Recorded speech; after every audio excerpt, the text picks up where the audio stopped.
Hey everyone, my name is Michael Clark, Managing Director at Agilys based out of Denver, Colorado. I'm joined by Agilys's Chief Executive Officer, Tom Cassara, and today we wanted to talk briefly about pooled employer plans. Tom, what is a pooled employer plan? A pooled employer plan is a defined contribution or 401k plan that is established by a professional group that's going to oversee all elements of the 401k design. So are these new? How come we haven't heard of these before? So the quick answer to your question, Michael, is no, they are not quite new. But what has happened is that the Secures Act, effective in 2021, allowed plan sponsors who otherwise aren't in the same line of business to come together to be able to share resources and to join into a PEP plan. So the marketplace for PEPs has opened widely effective 2021, and now that's become the popularity of the PEP plans. All right, so if companies are coming together, pooling resources, there's got to be some advantages there. What are some of the advantages for a company that is looking to join a pooled employer plan? There are many advantages. In fact, I tend to think of it as three main advantages. The first is fee reduction. Because of being able to pool resources and have more assets at work, along with streamlining some of the benefits, we're able to save money. In fact, for many plans, we've seen 25 to 50% of savings as compared to their current costs.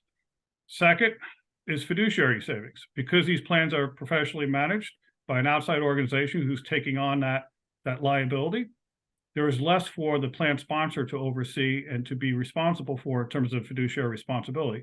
Doesn't go to zero, but it gets greatly reduced. And what you do from quarter to quarter, it gets greatly reduced. The third is the time and effort by the plan sponsor themselves, because a lot of the administration is now going to be outsourced, and things like an audit is no longer a responsibility of the plan sponsor. There are many less steps for the plan sponsor to oversee and to do. So there's once again fiduciary savings, fee savings, and time and expense savings. So that sounds all good, right? But like with anything, there's got to be some disadvantages that companies are going to want to weigh against these advantages. What are those disadvantages?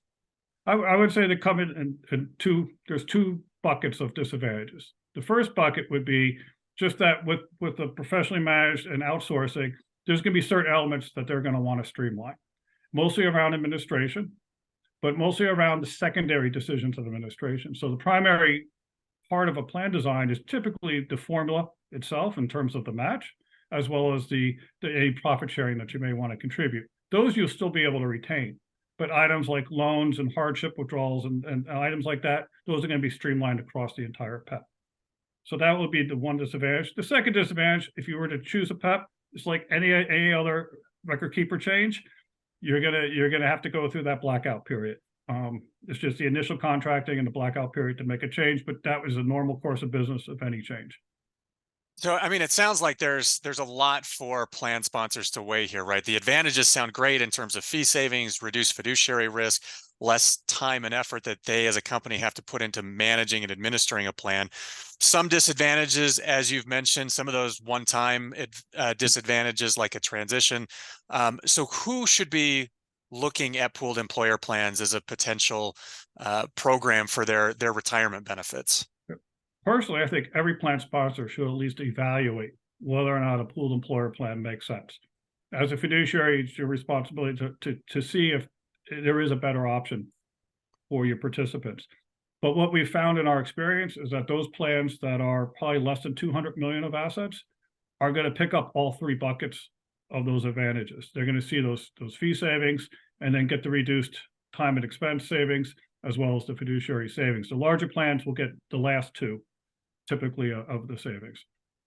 Excellent. Tom, thanks for this. Everyone else, we want to invite you June 6th. Put that on your calendar. We'll be sending out invites for an in-depth webinar where we'll be discussing pooled employer plans in great detail. Come see if they're right for you. Until next time, thanks, everyone.